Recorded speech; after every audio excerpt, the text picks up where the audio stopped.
Is an occasion to remember our friend and colleague, Nathan Schwartz-Salant.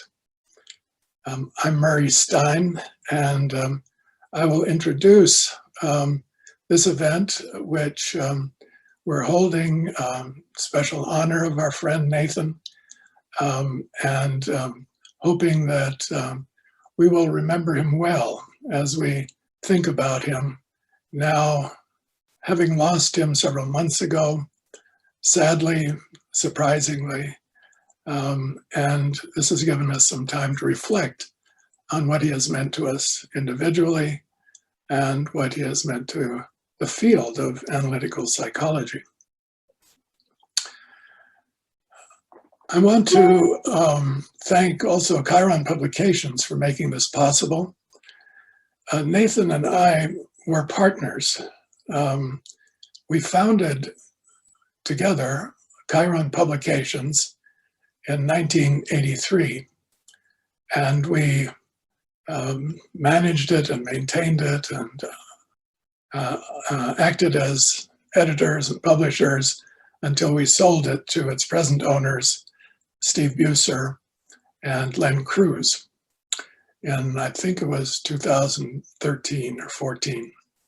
So about 20 years, Nathan and I were partners in this enterprise.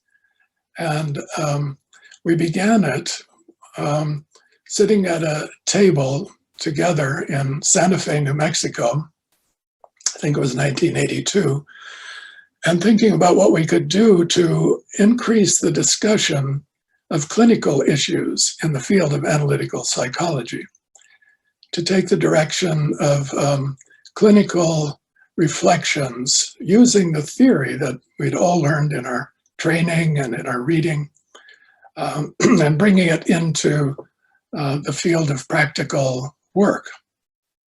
And so we decided to start a conference called eventually the Ghost Ranch Conferences, the Chiron Clinical Conferences, at Ghost Ranch, New Mexico.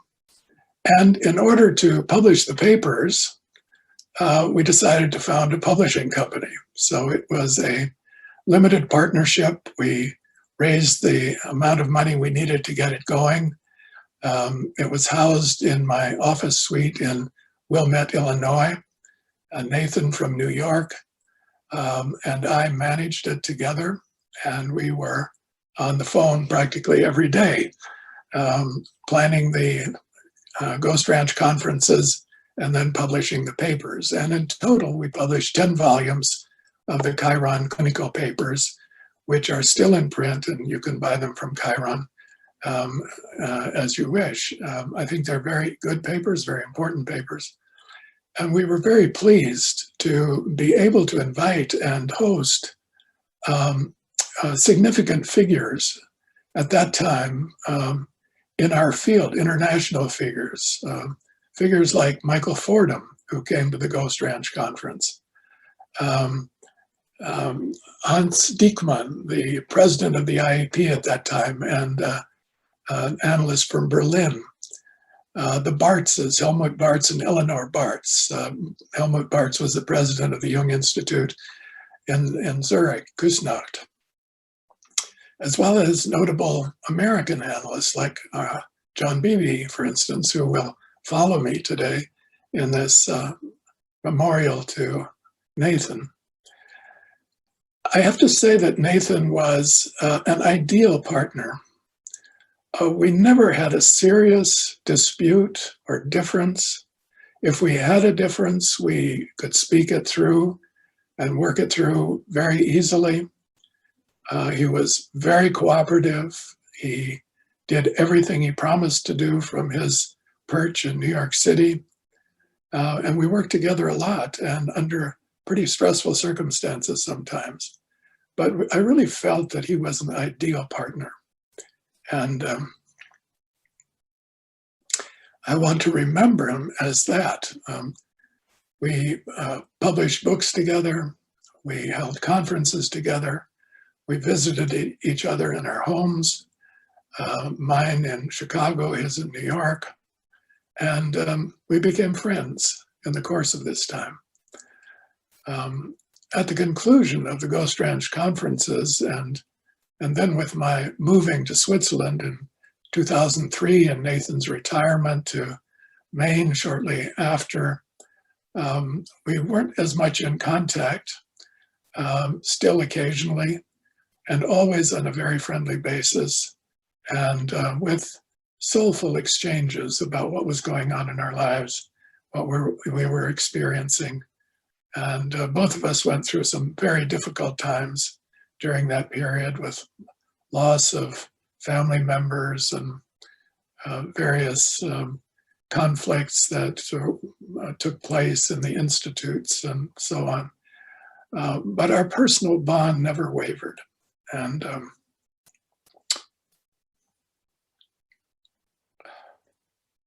for that, I'm very grateful. I would also like to say, of course, that Nathan made very important contributions to analytical psychology in his writings and his books, and those will be mentioned by some of the other speakers today.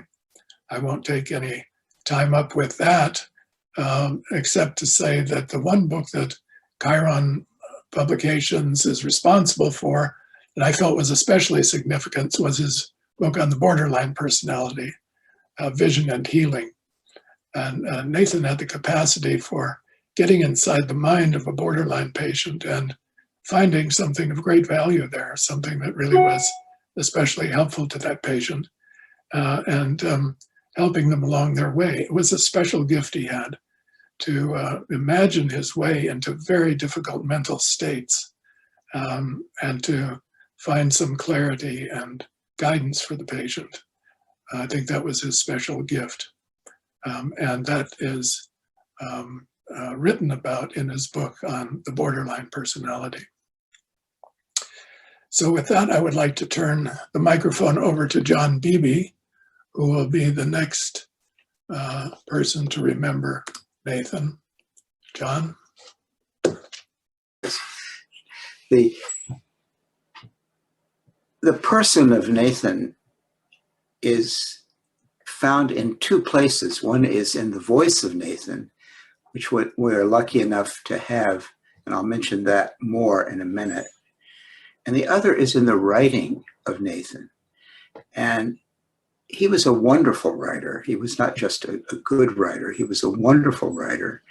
And I first became aware of him in that extraordinarily seminal first issue of Spring Journal under the editorship of James Hillman, with the picture of Hermes on the cover. This is one of my favorite books, if not my favorite book in the entire Jungian corpus.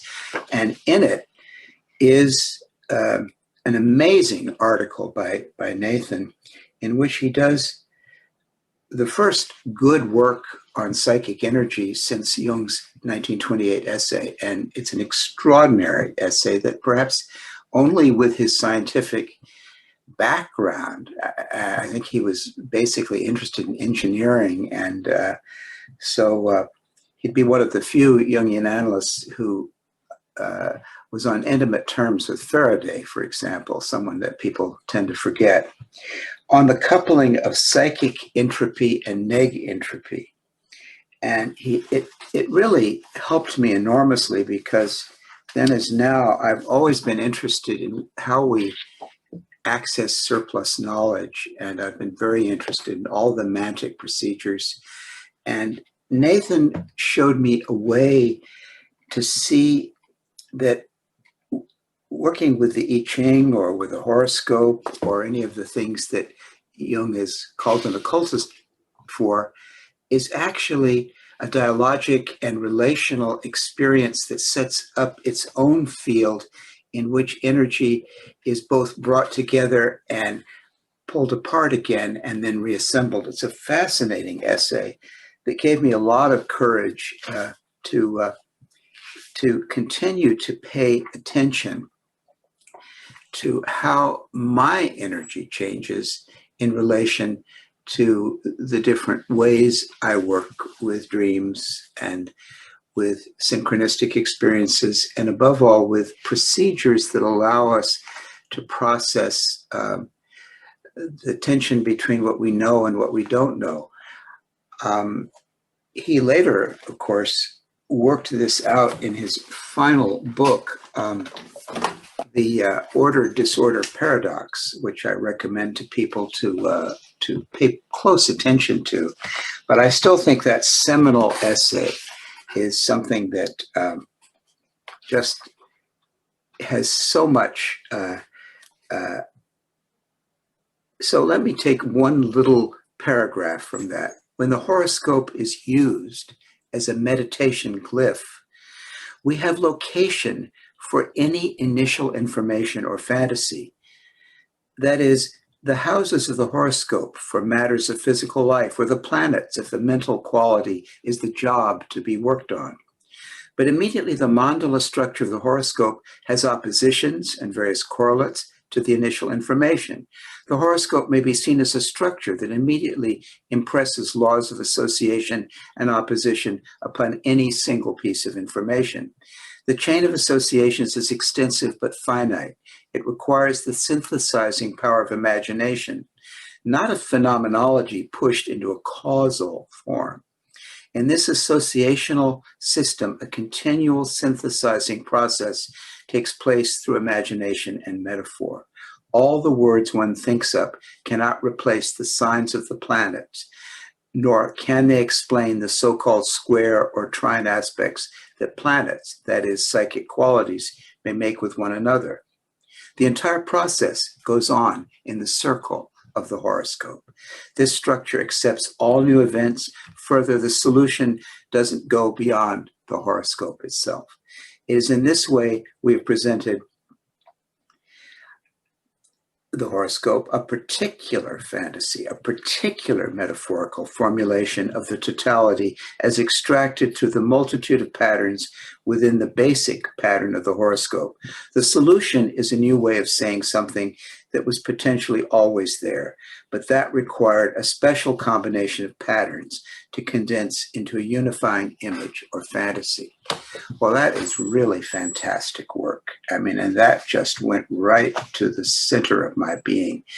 And I found that it was working with many other things than just the horoscope or I Ching consultation, but also it works with how one approaches relating to the analytic transference.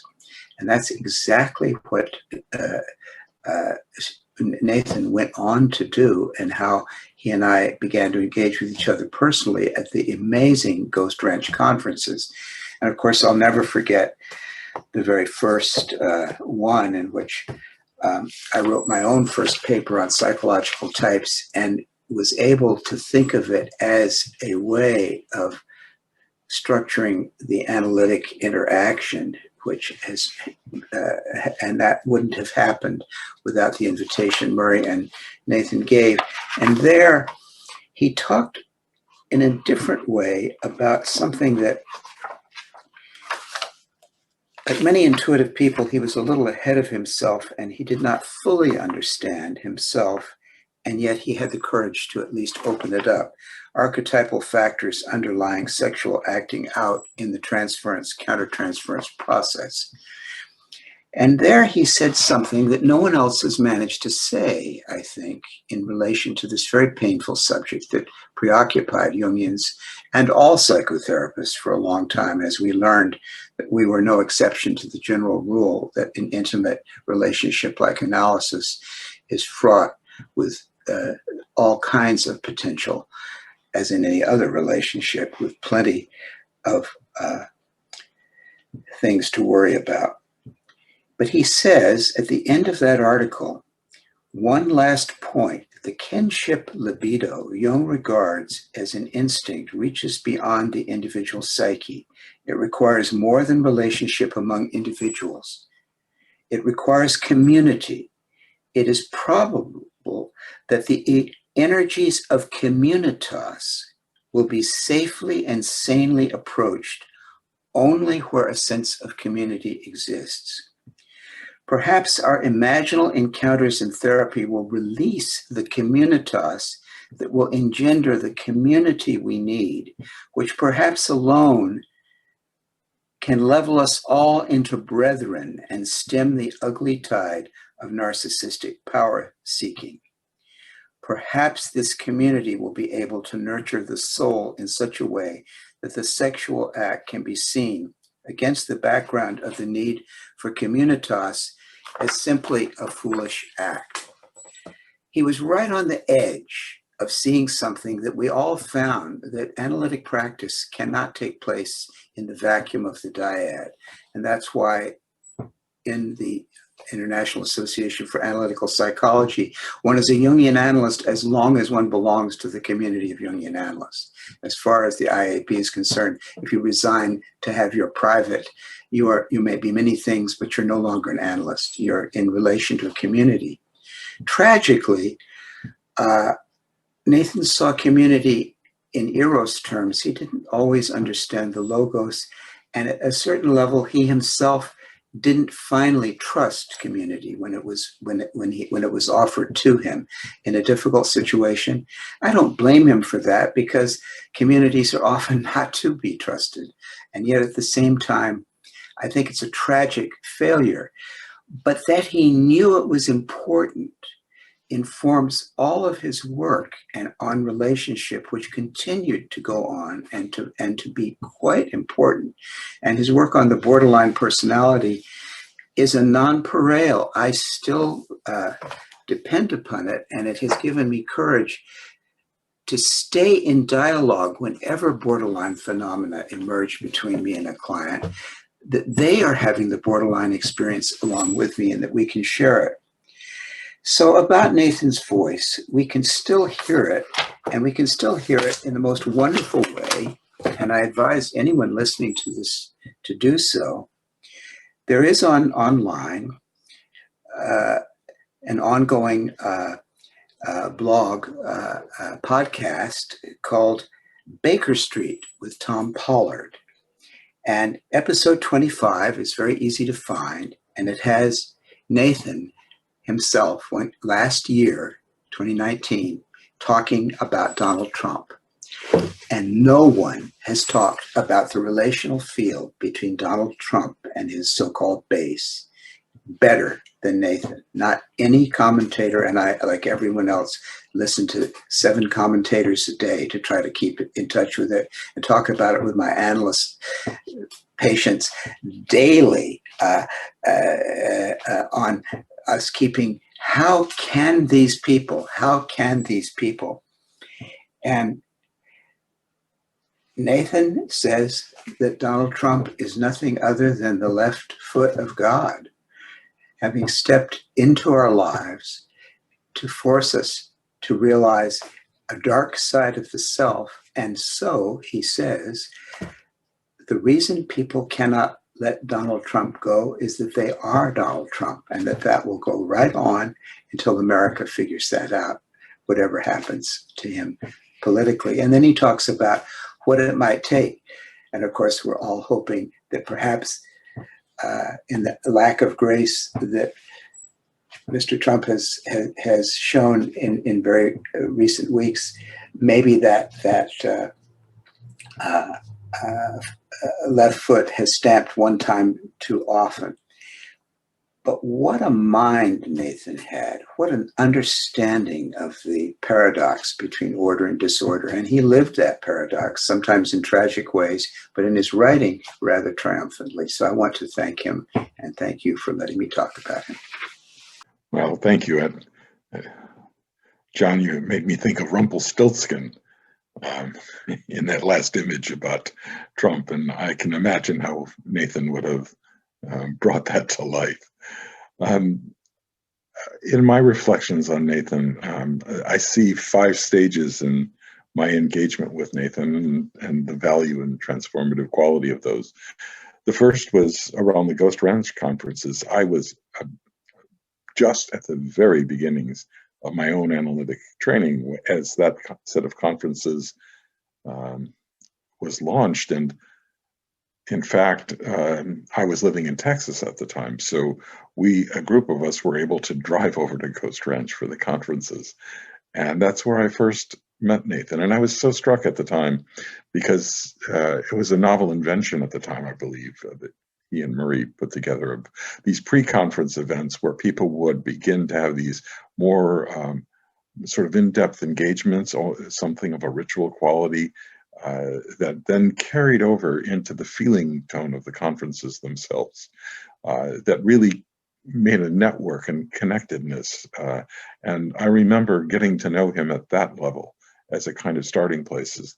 And from there, I very quickly could see what an extremely intelligent, well-informed, and intense individual he was.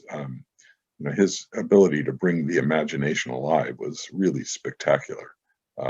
It was even with a glancing encounter with him during those times, I could feel that. And as I got to know him a little bit around that, I realized we actually shared a number of things. We both did doctoral degrees in science at UCSB, or UCB, excuse me, at Berkeley. I'm now right by UCSB, that's the confusion. But we were both Berkeley graduates, but 10 years apart, and what a different 10 years those were. I got there in the early 70s, he was there in the early 60s. There was a whole cultural transformation, and yet we still shared a number of loves and remembrances, and that was very powerful. I went on with my analytic training and became an analyst, and in the process, several things happened. First, I did have a bit of correspondence with Nathan, found him to be extremely available and engaging in whatever correspondence, and I began to read his work very seriously. And as Marie and John have indicated, the quality of his thinking and his imagination just shone through his work and was very powerful in terms of helping me begin to see how the Jungian training I was having really had a grounding, a clinical grounding. His alchemical visioning seemed to me to be particularly important about making this go from theory to substance, into the body and into feelings. And what I particularly was struck with in the clinical side was his ability to use his countertransference. Not an easy thing, but I began to realize what the use of the self in analysis could be. He opened that door in a very powerful way for me, I think. And that led me, as I got to the later stages of my training, to seek him out for some personal supervision. Even though I was training in Boston, at the later stages of my training and post-training, I did a number of years of supervision, so I would have the opportunity to drive from Providence, Rhode Island to Princeton, New Jersey, where he was staying at the time, and that was itself a pleasure, just getting to visit Princeton, sort of where the Institute for Advanced Research is, Einstein's home. I mean, it was a very storied place, and you could feel that Nathan was in subtle ways connected. Staying at the Nassau Inn for Christmas one year, I remember going there, and what a powerful experience it was. And interacting with him as a supervisor, his availability is one of the things that struck me there, and his eye for the field. I think of anything I took away from my supervisory experience with him is the field just came electrically alive in the interactions. And that became very important because it wasn't so much just about the psyche of the other, it was also what was the intersubjective, the field itself became a very important analytic object for reflection. And that has stayed with me from then on because, the way I see synchronicity, which I've written a lot on, has to do with seeing it as a field phenomena. And I trace that route to the kind of experiences I had with Nathan, really beginning to hone my own imaginative capacities to see into field phenomena in that way. And there were some synchronous events that occurred there too. And this later led me to a focus on reverie and the value of reverie, which I see as a kind of softer form of active imagination, but the ability to use reverie in the analytic process as a field phenomena that is the kind of just light daydreams that go on as you're listening intently, and how they are part and parcel of that field. So I track that back to Nathan, and the shared love of the imaginal presence. And then the next phase is a little less immediate and direct, but nevertheless very powerfully linked. And that is, as I began to struggle myself at post-analytic training to begin to link my career as a scientist with my career as an analyst. And for a while, that was just too big a gap. But following, as John mentioned, that negentropy paper of Nathan's was very key to begin to see that there might be ways to think about the science of psyche and the psyche of science, and begin to really enter into that interactive field between those disciplines. And ultimately, that led me to back to New Mexico, not quite to Ghost Ranch, but very nearby, the Santa Fe Institute, where they did complexity studies. And it seems there's something in the air there that really sees in a more holistic, systemic way, enters into a very deep understanding. And so I joined him in the work to marry careers in these two fields of science and psyche. And it's something that I feel also you can find in Jung, quite frankly. When Jung leaves the Red Book, he's returning to the world of science. That's his own terminology. Now it's science as he's understanding it, and it's a visionary science. But I think that's part of this, is the linking. And so I felt a sense of filial transmission, the kind of a linkage there into our transition, into our community in a deep way through this. And for me, this also, when I moved into the study of synchronicity, I too found the energy piece to be important, because Jung said, well, these things can't be a matter of cause and effect because there's no energetic explanation. And so therefore, I, in my own pathway, moved into the world of trying to understand things through energetics. And now the fifth and final phase that I'm reaching at this point, in this, at least to date, in my relationship with Nathan, is I was really surprised. I hadn't originally read the Order and Disorder Paradox book until fairly recently, and I read it after I came upon something in my own work. About a year ago, there were a set of papers that were published by some astrophysicists, really making a very strong argument that matter and energy and information are all different aspects of the same reality. And that's a very profound thing. Matter and energy, that's what Einstein gave us. Well, what's happening now is the link to information as an alternative way of framing it. It's taken me back to thinking, well, look, the 19th century was the century of the discovery of energy and the properties of energy. That was the most important scientific discoveries of the 19th century, orient around that. And we're in a different time. We're in a different period now. This period is a period where information is really becoming the central metaphor. It's the myth of our time. And so a reworking of depth psychology in terms of information and informatics, I think, is crucial. And I see Nathan doing absolutely groundbreaking work here, and now realize that this is my own psyche is entering it. Somewhat different vertice, but again, I feel like, boy, the pioneering place, and just finding myself with a kindred spirit in Nathan and his work is something that stays with me in a very deep and profound way. So I miss him terribly. Thanks, Joe. Beautiful. Linda, do you want to go next? For me? Yes, okay. So I want to thank Murray very much for inviting me to participate in this tribute to Nathan this morning. And I did not know Nathan directly, but I feel that I have been profoundly influenced by his writing, his teaching, his work, and in many ways profoundly influenced by Joe's understanding and embodiment of Nathan, his soul, his spirit, his thoughts, his ideas.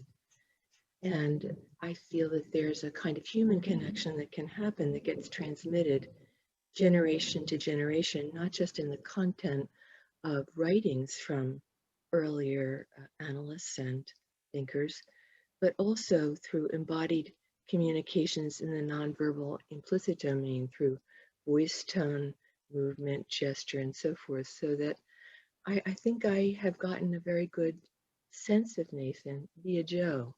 And of course, he has carried on Nathan's work in his own idiom, just as I've carried on in my own idiom I started working in hospitals when I was 16, and so I've always seen myself primarily as a clinician, now doing a lot more writing, but primarily as a clinician. And what I've always found so important about Nathan has been his capacity to synthesize many different ideas, from psychohistory to science to clinical practice to alchemy and so forth.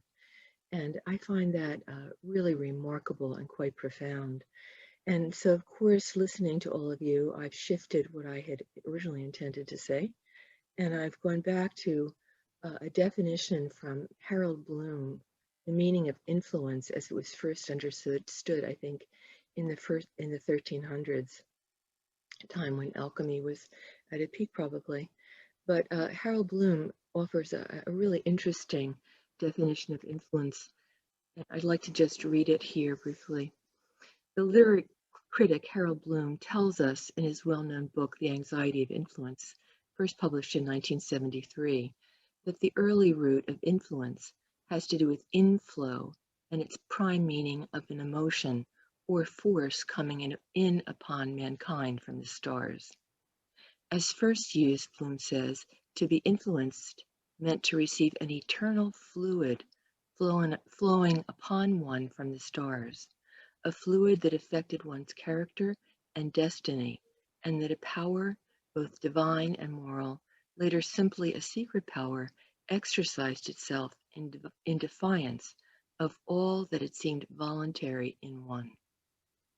So I think one of the first times I heard Nathan was at the Old New York Institute on, is it 34th Street, in the auditorium there with Joe. We were in training, and he was talking about the Rosarium.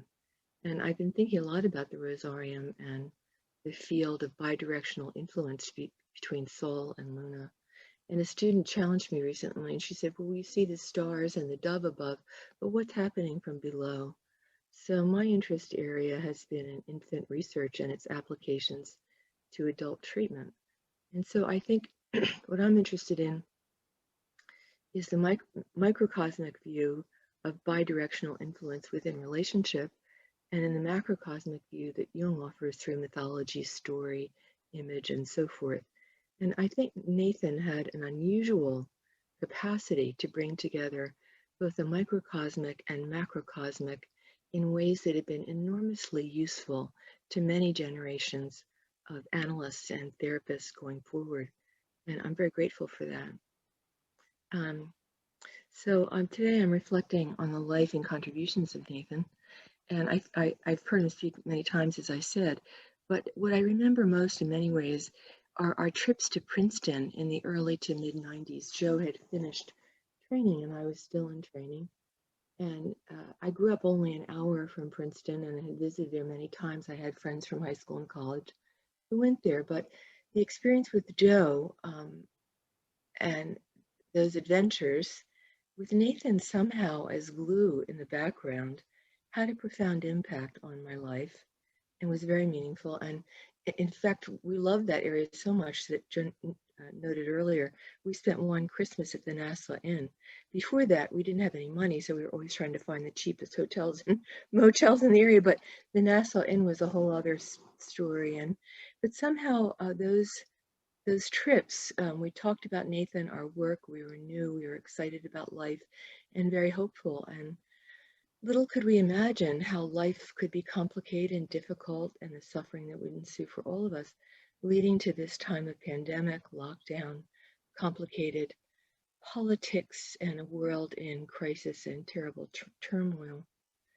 And what I wanted to mention was one day when Joe and I were traveling through the farmlands of New Jersey, and I knew that area so well. My grandfather's grandfather came from Germany and had a farm in Camden, New Jersey, now the most dangerous city in the United States, but it was farmland. So I grew up in farmland and not far from the Jersey Shore. But in any case, one day we were driving through the farmland and we looked across a flat, white, snowy field, and in a flash, we saw a red fox. And I had never seen a red fox before, and it was far away, but not so far that we couldn't make out exactly what it was. And so just surprisingly, I was finally cleaning out emails this week, and I came across a few lines that came to me. I'm not a poet, but sometimes things come to me in a somewhat poetic way. So it's a very brief a little thing, and I'll read it to you. It goes like this. So Joe and I are in a car moving relatively quickly, and the fox is running across the field in parallel, almost in resonance with our moving car, and it like that. It was like a kind of visitation. Okay, so red fox, fleeting flash against flat field, winter white, quiet. I'll read it again. Red fox, fleeting flash against flat field, winter white, quiet. And I thought that was quite a moment. And there was something about our being in a field, in a relationship, and Nathan was somehow part of that. And so at the time, and even now, I experience a deep sense of joy and peace that I've always connected with Nathan.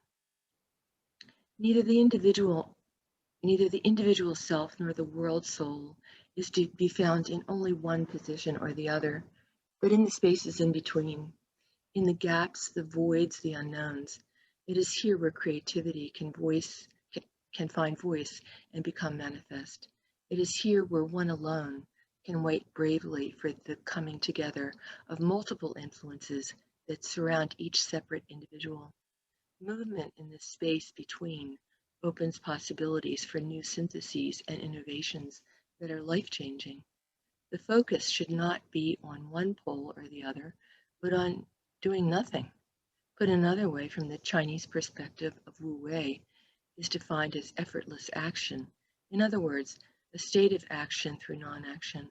From my view, flux within this in-between place without focusing on a goal, has the highest potential for the transcendence of grace, as described by Western traditions.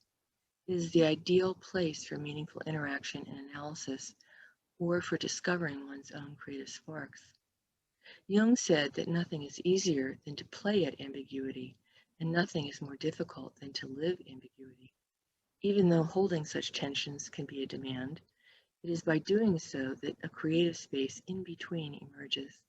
Paradox implies movement, flow, and willingness to allow for continuity and change. Continuity and change is a particular area of interest for Lou Sander, the grandfather of infant research, but in many ways his work resonates with that of Nathan and with Jung. Jung said the tremendous role which the opposites in their union play in alchemy helps us to understand why the alchemists were so fond of paradoxes. In order to attain this union, they tried not only to visualize the opposites together, but to express them in the same breath. I'm not sure how I am on time. Time? Okay. So I think that Nathan was a remarkable person, a man of many paradoxes.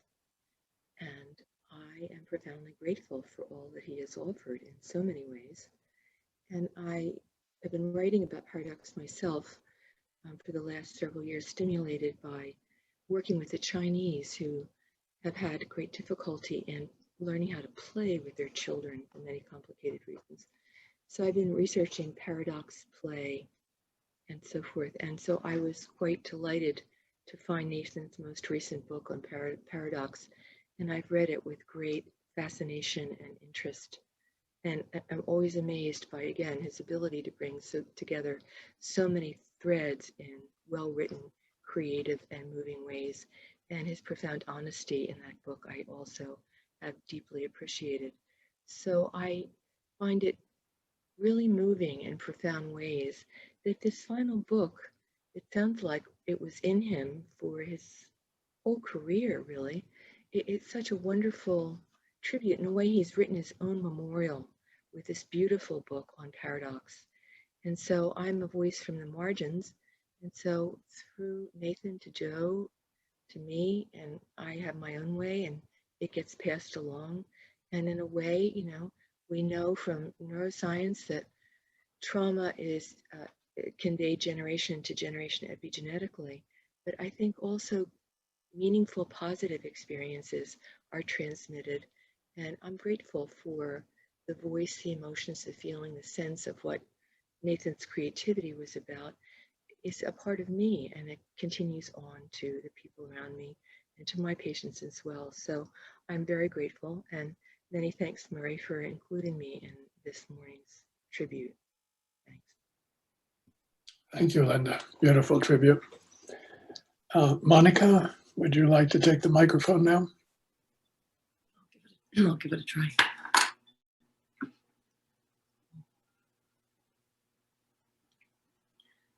I very much, excuse me, I very much appreciate, Linda, how you ended what you just shared about the emanation, staying in the field and moving forward. I was deeply attracted to Nathan's work in the 80s and the Ghost Ranch conferences, like many people on the periphery. And reading his books has had a huge impact in my life and in my work for certain, and continues to.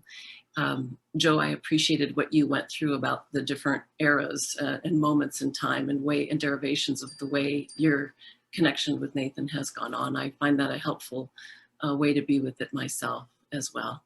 I do a lot of work and training programs these days, not because I necessarily wanted to, but I just find myself doing that. And I have found there's nothing like Nathan's work to ground this process. The seminal work on, and also Murray, that you two put together and published the essays on around the field as analytical object is just key, absolutely key. Everything that's trying to evolve in the field of I, thou, and self and other, all of it was intimated and held during that time period of real genius, real lightning landed in that time period. And in those essays, I find myself reading them over and over. I sign them. I love the discussion that gets to happen among candidates, and also our attempts at dealing with holding a field for the psyche and the unconscious, honoring the left-footed God, honoring the ways we all step in backwards also to the unconscious and the ways it manifests, and making room for chaos and holding that in the field in creative, containing, and healing ways, of course. So I'm enjoying that very much currently. Is Nathan's work alive right now in the hands of people in analytical training? A joy to see it. The mad parts of sane people is something that could never be duplicated by any other being than Nathan's capacity. And I think where I go with, from the different derivations and the ways that I have known Nathan, which I'll get to here as we unfold a little time, is the capacity to hold chaos and to cull the field to find out where chaos exists and what it's up to. A curiosity, a leaning into, a holding in the field, and creating a field big enough and an awareness big enough to hold what may manifest. I have really loved this in his writings, and I have loved working with this in my own work and certainly with candidates. In the last few years of Nathan's life, I'm very happy to say that I had the wisdom from my partner to get into work with him together. And we worked with him together weekly for an hour and a half each week for the last years of his life. And this has had clearly an impact that I can't really articulate. It's too soon to say anything too definitive, but I can certainly give intimations from the field of that, which I'd like to do. I would very much like to do. I had chosen for us to work with Nathan. Both of us came out of working with the von Franz School, and I knew, of course, that Nathan had originally analyzed with von Franz. And this meant a lot to me. My own research with Dreams of the Dying was connected to von Franz and dialogue with her in various ways. And I had great respect for her, but also great respect to my own individuation, that it needed to grow in ways I hadn't done. I found it extremely fruitful to have taken a dive into learning how to hold the field and tend the field through working with Nathan in this long process. Very rich, very, very rich, to say the least. So one of the, I have a big heart for alchemy, of course, and I love writing and living from the mysteries of alchemy. And Nathan in his work, if you take a look in his, I usually call it by the color of the book, but the blue book, The Mystery of Human Relationship. If you pick this book up and you read along at how just in one single chapter, he can pick up certain motifs from alchemical dictums and make them come alive in a very transrational way. There is the horizontal level of the I thou, and there's also the vertical axis that he lived and occupied, and his capacity to track the field horizontally and also vertically really gives the presence of the self a lot of room to manifest in new ways.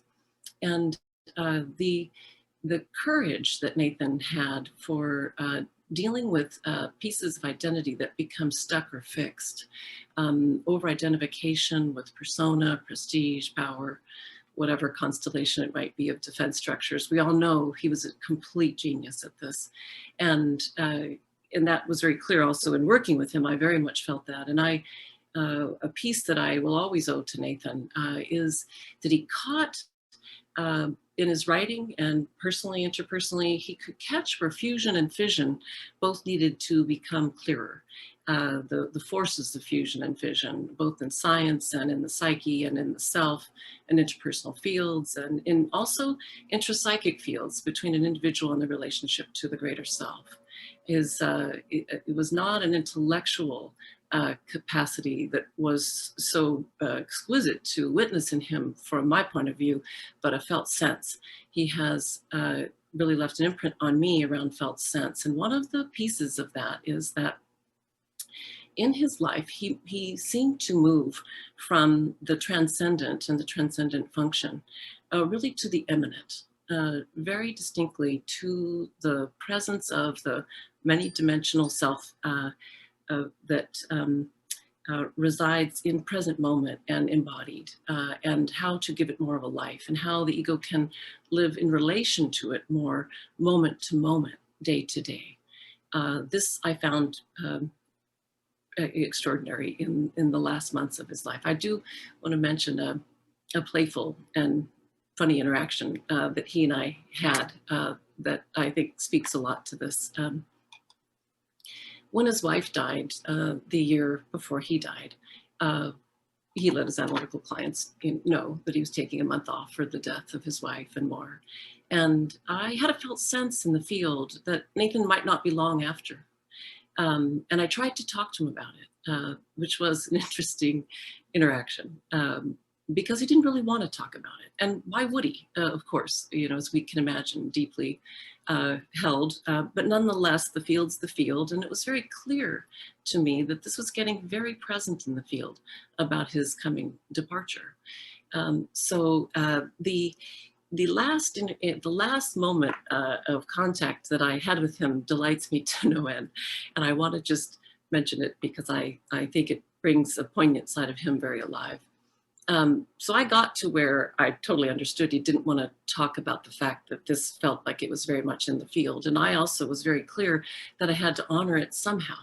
So I would get to where we would sign off our sessions weekly, and I would sign off with saying to him that, well, we never know how long anyone's going to live. And so I just want to thank you for, being present in my life and in my work again today. So this is how I would just routinely end because I just had to honor it somehow. So the last time that we met with him, he had this wry look on his face and a twinkle in his eye. And so he said, "See you next week." And it had like a question mark at the end of it.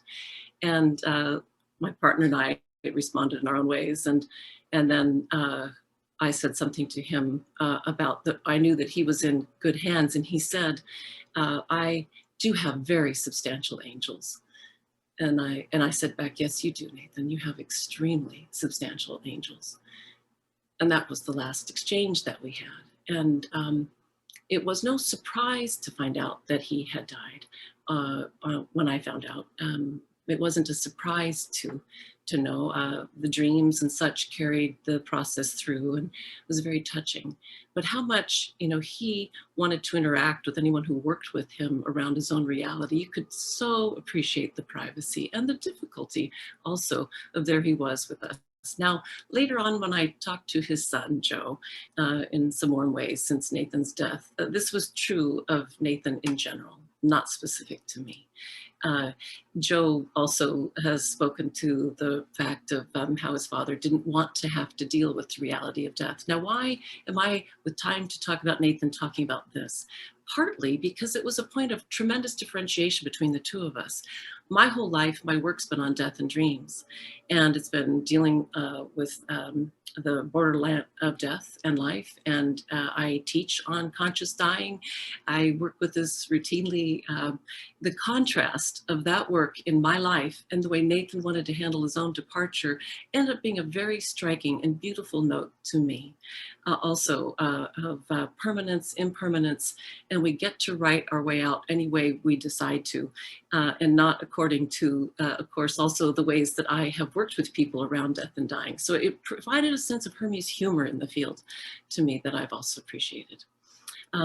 In terms of contributions in that work and alchemy, I think the key piece I definitely would get back to is that the transcendent becoming immanent is something that he lived in an intersection in his own being that deeply impacted me. He spoke of it in terms of alchemy around the stabilization of solar salt versus lunar salt. And when we look that up in alchemy, we, of course, know that the lunar salt are intimations of the greater self that come and go. And the stabilization of the solar salt is the real true conjunctio, where the marriage of the opposites takes up a residence and a resonance in our psychosomatic experience of reality. And his capacity to catch mind-body splitting and front and back splitting, you see this in his work, and I certainly felt it in his work with the two of us. But I would like to direct readers, if you're interested in taking a peek at this, if anyone watches the YouTube and they are interested in Nathan's capacity with this, in The Mystery of Human Relationship, he takes on three of these alchemical dictums, and he looks at front and back splitting, and he looks also at mind-body splitting in an extraordinary way. I think with the evolution of the psyche and where we're all going, to me, this ends up being extremely important. The transcendent, immanent, in present moment, in an embodied way in our world. And it's stepping in to be lived more embodied is very clear. So now I'm probably at my timing here. How am I doing, Murray? Do I have a couple minutes? I wanted to just take a little peek at his chart if we have a second. Go ahead. Okay. Okay. Does that work okay? Okay. So if I screen share, let's see if I can get to this will be hopefully also something. If I can see if I can find it. Sorry, I seem to be missing where it sits. Let me just grab it this way. There we go. Okay, so somehow it's there we are. Okay. This is a piece I've thought you would enjoy if it will appear. Can you see the screen share of a PowerPoint?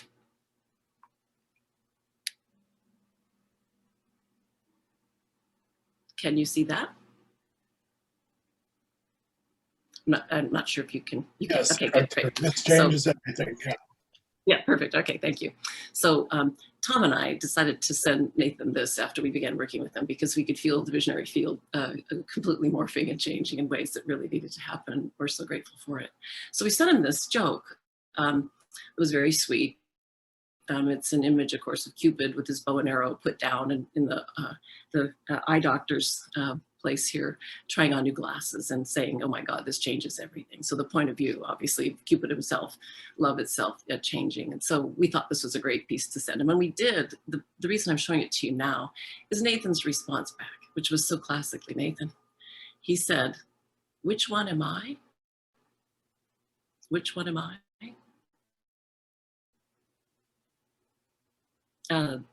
This complexity appears in his book, The Mystery of Human Relationship, at the end of a chapter that I would like to mention, he goes over a case with a man that he's worked with, and he applies the images from the Rosarium right into the transferential field, step by step, and he uses the frustration that he goes through. And as we know, he was a wizard at, and he applies the countertransference so skillfully by enduring the chaos with this man, and whose anger was whose, and whose wound was whose, and such a way that the field of honesty that he goes through, and he finds the discrete ways that he can share this in the work, that changes and transforms this man's psyche and his, in the way that conjunctio, the psychic structures of the unconscious, transform and create something new in the field.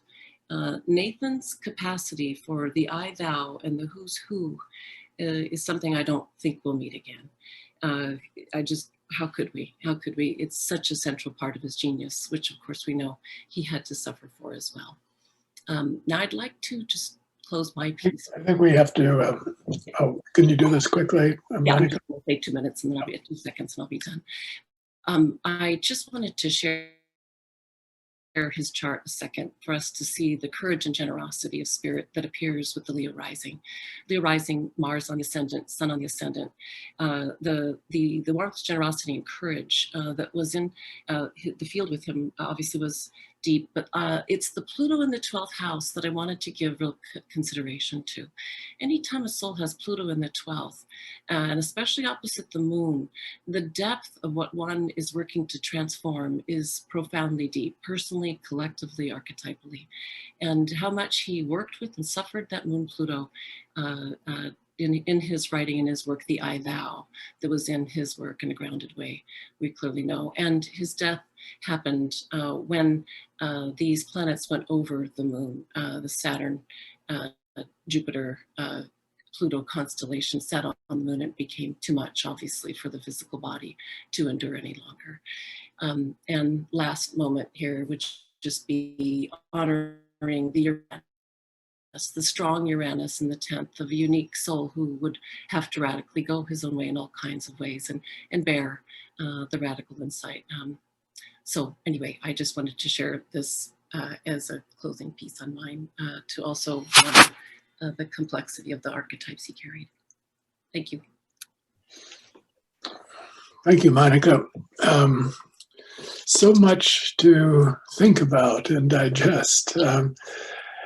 When you were speaking about relationship, it did come to my mind that I should mention Lydia. I knew Lydia well, I knew their children, and the relationship between Nathan and Lydia was something I'm not sure I've ever seen otherwise. It was, to say the least, intense. It was nonstop. It was totally present. Rarely have I seen, if ever, two people so deeply engaged with one another. Lydia was not easy. Not that Nathan was either, but they certainly had very, very strong and long-standing interactions with each other. The last conversation I had with Nathan, which was maybe 3 or 4 months before he passed away, was about his work. And he said that he was having very deep conversations with Lydia now that she had passed away. She was buried in his front yard, and he was continuing to dialogue with her. And they were finishing a book. I don't know what the subject of the book was. I know that Lydia had been working on Chinese medicine for years, and she had suffered long-standing health problems, and he had been with her through thick and thin, through all of that. And they were writing a book together. And I did learn that maybe some weeks before his death, he finished the book. So I'm looking forward to seeing what's in it and who's publishing. I have no idea, but his son Joseph will know, I'm sure, about that. But this relates to Jung's power of imagination. I think for him, Lydia wasn't gone. She was a subtle body presence. She was present in his imagination, and he could carry on their dialogue as it had been unfolding in the last years. And this capacity for imagination, I think, really was a hallmark of his. His intellect was very sharp, but his imagination was extraordinary. And as you said, Monica, to incarnate what one imagines and what one can see in vision is a very special and difficult task. And I think Nathan worked on that mightily. I did speak to somebody who was also in analysis with him, who had a session with him the week before he didn't show up for their next session. And this man was aware of Nathan's illness. Nathan didn't hide it, but Nathan indicated that he was working on it and that he was getting good results. He was in dialogue with his illness. I don't know what that meant, but again, I think he was applying imagination to the soma and extracting meaning and information out of his somatic condition. I think he died peacefully in full consciousness and knowledge of what was happening. And I think that had you been there, Monica, you would have been pleased with how he was dealing with his issue. The issue of death is a big one, and we are dealing with the issue of his death now. And I'd like to offer 5 minutes more to each of us, each of our speakers, to just add anything that you didn't get time to say the first time around or that occurred to you as you were listening to the other speakers. So if you want to take the microphone, John, please. Yes, I'm happy to do so. Well, hearing what everyone said, I want to say something that I didn't say, which is that Nathan co-created everything he did. Taking your Ghost Ranch conferences, even he co-created that and the Chiron Clinical Series, which made all the difference to so many of us. And I want to point out that that very first essay on the coupling of psychic entropy and neg entropy was co-written by Nathan and his first wife, Sandra Ross. Nathan Schwartz-Salant and Sandra Ross Schwartz it's listed as Nathan J. Schwartz and Sandra Ross Schwartz. You could tell me where the Salant came in, because that's a separate story, but there is Sandra Ross with Nathan. And of course, Lydia was so brilliant. She was just knew Russian backwards and forwards. And I've never forgotten her explanation of Pushkin to me at a Ghost Ranch conference. And it's sort of, and I gather that in writing, he also would often find writing partners who would help him write in the way that he did. And he did that with his patients too. He obviously co-created his attitude toward death, and how wonderful that there can be an analyst who does this. And I have to say, I practice a lot of Nathan every day. Everything I do is co-created in many ways with the clients I work with and with my own partner, Adam. And it's just an amazing experience for me to trust the field out of which the creative emerges that Linda was talking about. And I think Nathan was very inspiring of that to many of us. Seminal in that idea.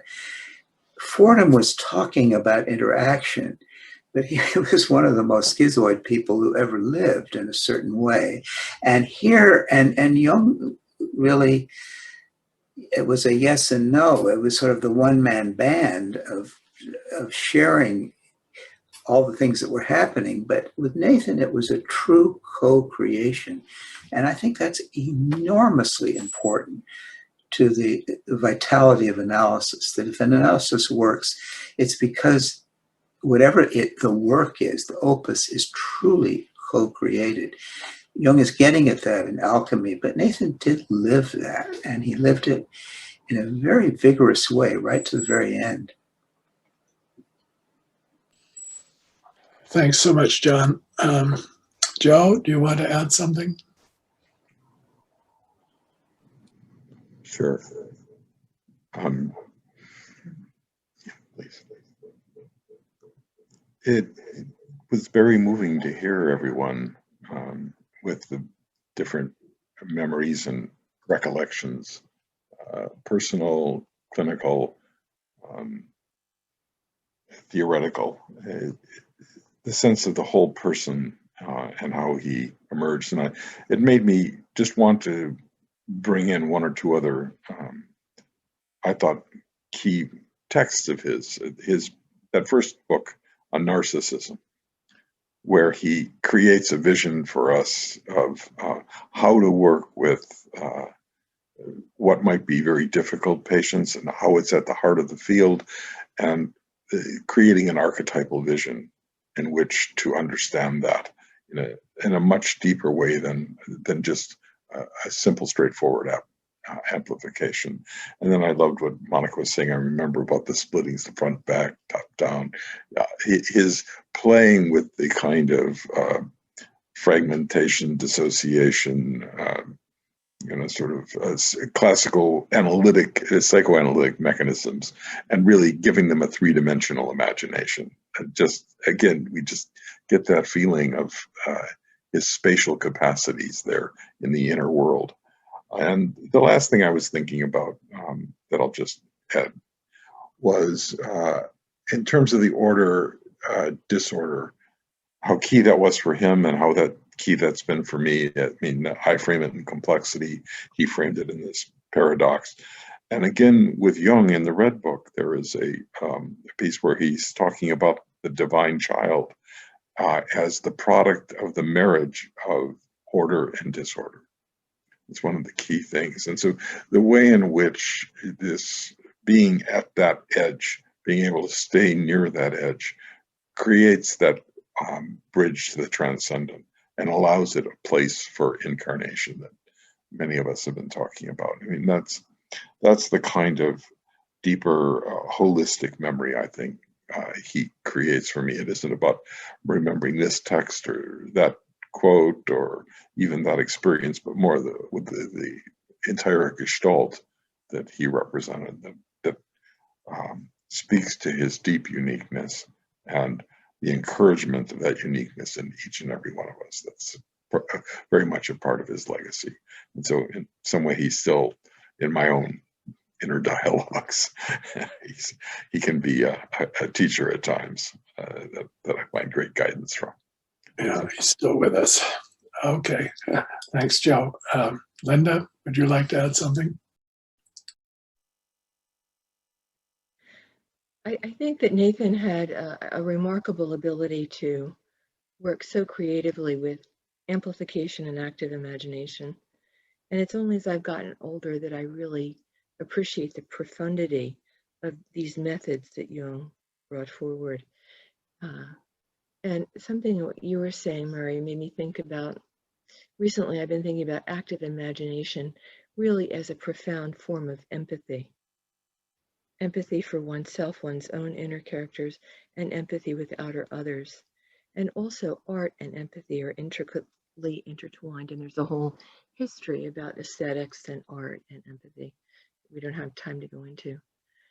But in any case, I had a very meaningful hour recently with a patient whom I've worked with for 15 years. And it was a very dark day. It was October 28th. It just seemed like the world was going to hell. And I ended up in a really moving clinical hour with the patient. And the thing about being an analyst is that we also get so much from the experience of deep interactions with others. And it's really a gift and an honor. And Nathan had a capacity for holding the tensions of chaos and order and creativity. But for me, very often, there are many portals into imagination, either as mentioned earlier, through the immanence of relationship, but also through other portals like active imagination and amplification in the arts. And I have a song that a patient played at the end of our session on October 28th. It's 4 minutes, would it be possible to play that, Murray? This piece of music, the singer is an Ethio-American woman. Her singing is accompanied by the Kronos Quartet, and the song was written by Zoe Mulford. Her song is called "The President Sang Amazing Grace," and it was inspired by Barack Obama's 2015 eulogy for Reverend Pinckney, the minister of the church in South Carolina in June 2015, where a gunman killed 9 people, including the minister. Obama was invited to give the eulogy, and at the end, he unexpectedly broke into singing Amazing Grace a cappella. And the ministers behind him joined, the whole congregation joined.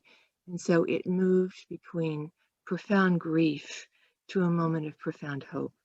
So you can see Barack Obama singing it, and I encourage anyone listening to this to do that.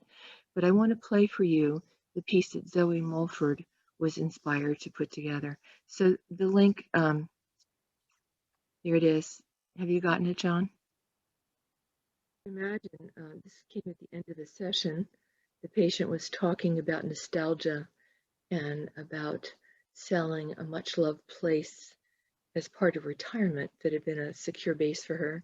She moved into talking about some grief about her mother's death and a moving moment at the time of her mother's death with her sister and her mother, and a ritual, discussed the Odyssey and homecoming, and she asked to play this at the end of the session. So I think this is very much about homecoming. Thank you. I'd be happy to say a last few things in closing. I was, of course, painting one picture of Nathan around the death phenomenon. And of course, in the time that we worked with him, we heard many things that he was dealing with at the end of his life that remained very rich to both Tom and I. One is that he was looking at the Grail legend over again, profoundly, deeply, and was seeing pieces that he thought von Franz had absolutely missed, which I, of course, enjoyed hearing. That she had absolutely missed when she picked up the Grail legend work. And he spoke to how he felt also that Jung's psychology itself made a mistake of picking up the Attis myth a little later in the evolution of that myth, not at the original version of Attis, who was much more a suffering deity. And that the cleaning up of that he thought was problematic in Jungian psychology. And I appreciated that. I appreciated hearing it with him and from him. It was also something I think that will always remain with me. When we were talking about Tom's sons and the raising of sons and stepsons during these years of working with him, he had a way of speaking about looking in and seeing into the essence of a person incarnating, that if somebody gets the essence of the other that's coming in, that's really, really what's needed.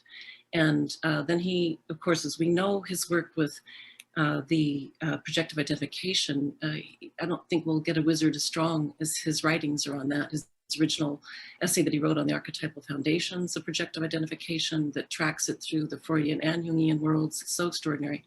But he could catch it in a minute.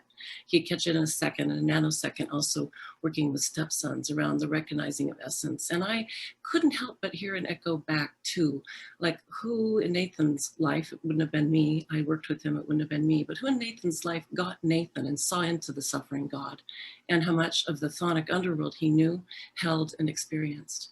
And how he could write for us and show us how we can catch the demonic forces on the backside of wounds because he knew them, His writing is full of it, his work is. I found that extremely helpful in working with him. And I just wanted to mention that the depth, the chthonic and the underworld that the man knew remains a profound mystery I was glad to be at least touching the hem of the garment of. So I wanted to close with that. Well, thank you so much, all of you, for your comments, your deep appreciation of Nathan, his personality, his work, his character. And we will miss him, but we have him in our memories and we have him in the books and bodies. Yes, embodied. and transmitted. I liked your comments about transmission, and I think there is a transmission of spirit, no question about it. And we are the recipients, and I hope we can pass it on in our work. So thank you all very much. Thank you so much, Murray, for putting this together. It's very dear to enjoy each of you and your contributions. Murray, thank you so much. And Murray, I really want to say sorry for your loss, because you loved Nathan from beginning to end, and you still do very much. And,